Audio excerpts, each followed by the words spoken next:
জীবন শুরু হবে 25-এর পরে।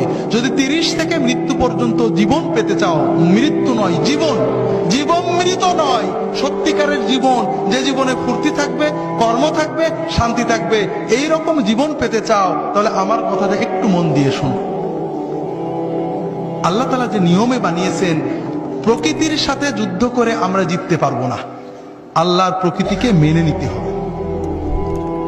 আল্লাহ তাআলা আমাদের সৃষ্টি করেছেন, প্রতিদিন 6-7 ঘন্টা তুমি ঘুমাবে, গভীর ঘুম, 1-2 ঘন্টা খেলবে, কঠিন পরিশ্রম, তোমার শরীর ঘেমে রক্ত টকবক করে বেরেনে যাবে, ফুটবল, হাডুডু, ব্যাডমিন্টন, ভলিবল, দৌড়, সাঁতার, এগুলো খেলতে হবে।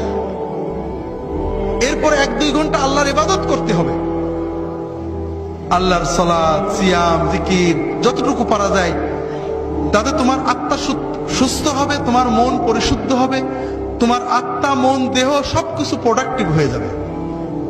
এরপরে তুমি 4-5 ঘন্টা তোমার 25-এর পরের জন্য কর্ম বা শিক্ষা নেবে। এইভাবে যদি তুমি চলো, তাহলে তোমার জীবন গতিশীল হবে, তোমার জীবন ইনশাআল্লাহ মৃত্যু পর্যন্ত সচল থাকবে।